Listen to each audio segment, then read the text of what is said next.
एक लंबे समय पहले हेमंतपुर नामक एक गांव था।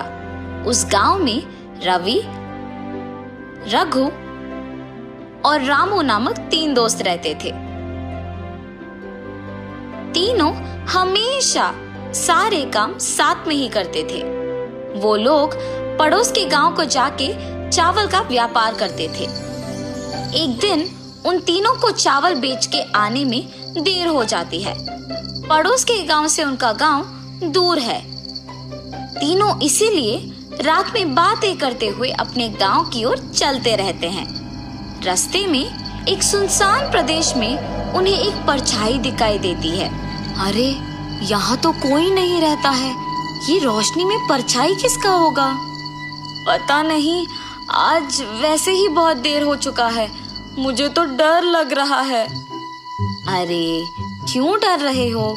हम हर रोज इसी रास्ते से ही तो आते हैं। चलो देखते हैं कि वहाँ कौन है। ऐसे बोलने पर तीनों मिलके उस परछाई के दिखे हुए जगह पर जाते हैं। कुछ दूर जाते ही उनको अजीब आवाजें सुनाई देने पर घबरा के रुक जाते हैं। अचानक ये अजीब आवाजें कहाँ से आ रही हैं? हाँ, मुझे डर लग रहा है। वहाँ जो भी है, हमें क्यों, यहाँ से चलते हैं ना। तो वहाँ कौन है ये देखे बिना ही निकल जाएं? हाँ भाई, रवि सही कह रहा है, चलो। ऐसे डर के मारे तीनों जल्दी वहाँ से चले जाते हैं। अगले दिन चावल को बेचने पड़ोसी गांव के लिए निकलते हैं। बहुत दूर जाने के बाद वो रात में जहाँ परछाई दिखाई दिया, वहाँ कोई ना होते देख आश्चर्यचकित रह जाते हैं। अरे, यही तो हमने एक परछाई देखा था। हाँ, पर अब तो यहाँ कोई नहीं है। ये कौन सा जादू है? देर होने के कारण तीनों वहाँ से निकल जाते हैं। उस दिन भी उन्हें काम करते वक्त समय लग जाने के कारण रात के समय में अपने गांव की ओर चल पड़ते हैं। रास्ते में फिर से एक परछाई दिखने पर रुक जाते हैं। सुबह तो कोई नहीं दिखा, मगर रात में तो रोशनी में परछाई दिख रही है। हाँ यार, हमें पता लगाना ही होगा कि वहाँ कौन है। हाँ, चलो पता लगाते हैं। ऐसे तीनों मिलकर परछाई दिखे जगह को जाकर दूर से रुककर देखते हैं। वहाँ दिखने में भयानक एक भूत को बैठे देख दंग रह जाते हैं। बाप रे, भूत! उस भूत के सामने एक डिब्बा है, उसमें तो सोना भरा हुआ है। अगर हम उस डिब्बे को आजमाएं तो खुशी से जीवन बिता सकते हैं। हाँ यार, मगर उस डिब्बे के सामने भूत है ना, सोना कैसे ला पाएंगे?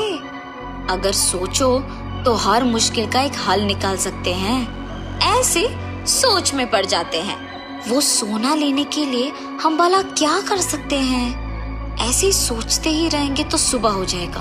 पहले उस भूत के पास जाएंगे तो शायद एक तरकीब निकलेगा और सोना भी हमारा हो जाएगा।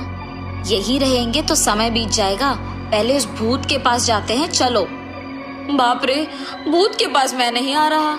हाँ, मुझे भी डर लगता है, मैं भी नहीं आऊंगा। ठीक है, तो फिर मैं अकेले जाऊंगा।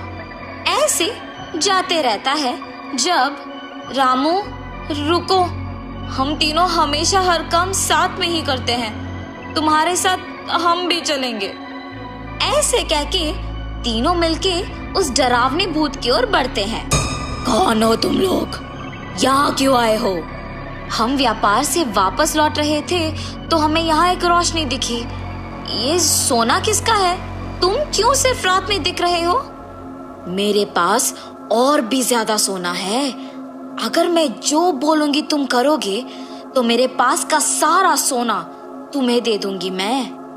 अगर हमें काम सही लगा तो ही करेंगे, वरना यहाँ से चले जाएंगे। ठीक है, यहाँ से थोड़ा दूर एक जंगल है। उस जंगल के सबसे बड़े पेड़ के तने में एक अजीब वस्त्र दिखेगा। वो मुझे कल रात इसी समय तक पहुंचा दो बस। मैं तुम्हें जितना सोना चाहिए दे दूंगी। वो वस्त्र तुम ही क्यों नहीं ले सकती हो? समय आने पर मैं सब समझा दूंगी। मेरा काम करोगे कि नहीं तुम लोग? ठीक है, तुम्हारे बात के अनुसार हम वो वस्त्र लेके आएंगे।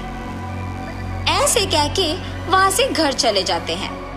अगले दिन सुबह तीनों उस जंगल के लिए निकल जाते हैं। उस जंगल में सबसे बड़े पेड़ को ढूंढ के उसके तने में अजीब वस्त्र लेके रात के समय में उस भूत को पहुंचा देते हैं। उस अजीब वस्त्र को छूते ही वो भूत एक देवता बन जाती है। उस भूत को एक देवता के रूप में बदलते हुए देख तीनों आश्चर्यचकित रह जाते हैं। कुछ साल पहले एक साधु के श्राप की वजह से मैं सिर्फ रात में दिखने वाली एक भूत बन गई हूँ। मेरा डरावना रूप भला देख के ना ही आए, कम से कम मेरे सामने रखे सोना देख कोई तो आएगा। ऐसे सोच के मैंने अपने सामने इतना सोना रखा और इतने समय बाद अब तुम लोग आए और तुम्हारे ही वजह से मैं मेरे असली रूप को वापस पा सकी हूँ। तुमको जितना सोना चाहिए ले सकते हो। ऐसे वो देवता उनकी शक्ति के सहारे उन तीनों के सामने 3 पेटियों को प्रत्यक्ष करके वहां से चली जाती है। जब वो तीनों उन पेटियों को खोलते हैं तो बहुत सारा सोना देख खुश हो जाते हैं। तब तीनों उन 3 पेटियों को घर ले जाते हैं और आए हुए सोने से खुशी खुशी जीते हैं। एक लंबे समय पहले एक गांव में आनंद, उसके माता पिता जानकी और रमैया, उसकी पत्नी नर्मदा और उसके बेटे नानी के साथ एक छोटे घर में रहता था। आनंद नौकरी करके आए हुए पैसों से अपना घर चलाता था। जानकी उसकी बहू नर्मदा से सारे काम करवाती थी और उसे हमेशा ताने मार मार के दुखी करती थी, मगर नर्मदा उसे कुछ ना कह के चुप बैठती थी। ऐसे कुछ साल बाद आनंद अपने नौकरी से कमाए पैसों को बचा बचा के एक बड़ा नया घर खरीदता है। आनंद के खरीदे हुए नए घर में बहुत समय से एक भूत रहती थी। ये बात आनंद को नहीं पता था और इसीलिए वो घर खरीदता है और उसके आसपास खाली रहने के कारण दिखने में बहुत शांत सा माहौल था और जानकी में कोई बदलाव नहीं आया। नए घर में जाने के पहले ही दिन नर्मदा की गलती के बिना ही उसे ताने मारती है। दुखी होकर नर्मदा बिना कुछ खाए और सोए अपने कमरे में जाकर रोती रहती है। तब उस घर में मौजूद भूत नर्मदा को रोते हुए देख उसके पास आती है। बगल में परछाई को देख नर्मदा तुरंत खड़े हो जाती है। तब वो भूत नर्मदा के सामने आके खड़े हो जाती है। उसके चेहरे पे घाव, खुले बाल देख के नर्मदा डर जाती है। बाप रे, भूत भूत! डरो मत, मैं तुम्हें कुछ नहीं करूंगी। तुम हमारे घर में क्यों आई हो? तुम लोग ही मेरे घर आए। ये तुम्हारा घर है? हाँ, ये मेरा घर है। इसी में मैं मर गई। मेरे मरने के बाद ही तुम लोग यहाँ आए। ऐसे कह के अचानक नर्मदा में घुस जाती है। हा हा हा! ऐसे हंसते हुए सो जाती है। सुबह उठ के जब जानकी देखती है कि सारा काम वैसे का वैसे ही रह गया, तब नर्मदा नर्मदा बहुत बार बुलाने के बावजूद जब वो नहीं आती है तो जानकी ही उसके पास जाती है। हाँ, तुम अब तक उठी नहीं? नर्मदा नर्मदा उठो! जानकी पास आके बुलाने पर नर्मदा जाग उठती है। उसकी आंखें बहुत लाल और डरावना दिखने के बावजूद जानकी उस पर ज्यादा ध्यान नहीं देती है। उठ गई? जाओ जाके सारा काम करके चाय बना के लाओ। मेरे ही सामने जोर से बात करके मुझे काम करने के लिए कह रही हो? ये कह के उसका हाथ जोर से पकड़ लेती है। नहीं, तुम कुछ मत करो। आज से सारा काम मैं ही करूंगी, मुझे छोड़ दो। जाओ जाके सारा काम करो। ठीक है ठीक है। ऐसे कह के जल्दी से सारे काम खत्म करती है। ये क्या सच में मेरी बहू है? इसके मुंह से कभी एक लफ्ज भी नहीं निकला और आज ये मुझसे सारा काम करवा रही है। तुरंत ये सब मुझे अपने बेटे को बताना होगा।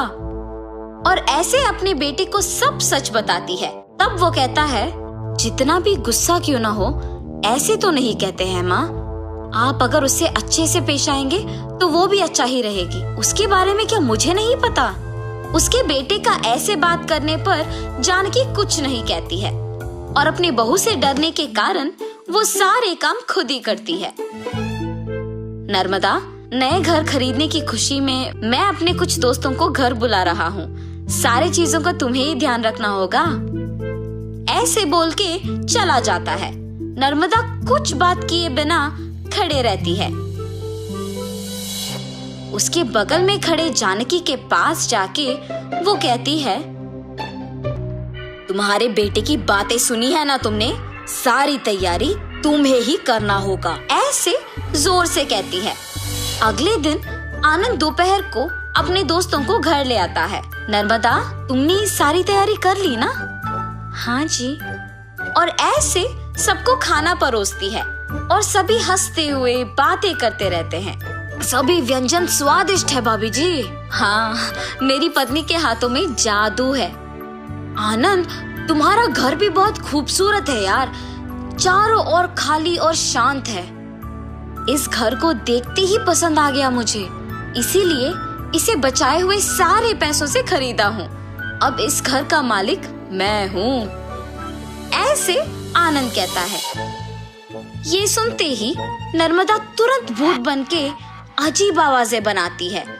उसका सिर नीचे झुका रहता है और अजीब आवाजें आने के कारण सभी उसी को देखते हैं। नर्मदा, क्या हुआ तुम्हें? नर्मदा अचानक अपना सिर ऊपर करती है और क्या इस घर का मालिक तुम हो? मैं हूँ इस घर की मालकिन। ऐसे उसे घूरने पर आनंद अचानक हवा में ऊपर उड़ने लगता है। नहीं, ये तुम्हारा ही घर है, मुझे छोड़ दो। ऐसे कहने पर आनंद को नीचे छोड़ देती है। ये सब देख के घर के सारे मेहमान भूत भूत कह के वहाँ से भाग जाते हैं। नर्मदा जैसे उसे कुछ पता नहीं है अपने कमरे में जाके सो जाती है। आनंद, कम से कम अब मेरी बातों का यकीन करोगे तुम? तुम्हारी पत्नी में भूत घुसी है, भूत। देखो आज उसने क्या कर दिया। हाँ माँ, अब हम क्या करें? एक मांत्रिक को बुलवाना ही पड़ेगा। हाँ ठीक है माँ, कल उसी के पास जाएंगे। और ऐसे जब सब बैठे हुए थे, नर्मदा आती है और सभी डर जाते हैं। तब उन्हें देख कहती है, क्यों सब मुझे देख के डर रहे हैं? क्या हुआ तुम सबको? कुछ नहीं। अब आप तो कुछ भी कर सकते हो ना? क्या करना है मुझे? मैं जो बोलूँगा तुम नहीं कर पाओगी। मैं नहीं कर पाऊंगी? पहले बोलो। अच्छा, क्या तुम इस बोतल के अंदर घुस के वापस बाहर आ सकती हो? इतना ही, और मैं ये नहीं कर पाऊंगी? देखो। ऐसे बिना कुछ सोचे समझे नर्मदा में घुसी आत्मा अचानक उस बोतल में घुस जाती है और तुरंत जानकी उस बोतल का ढक्कन बंद कर देती है। भूत को मैंने इस बोतल के अंदर बंद किया है, अब इसे गांव के अंत में फेंक के आना होगा। और ऐसे उस बोतल को गांव के एकदम अंत में फेंक के आ जाती है। तब से जानकी अपनी गलती सुधार के अपनी बहू को ताने मारना बंद कर देती है। भूत के चले जाने पर सभी उनके नए घर में खुशी से जीते हैं।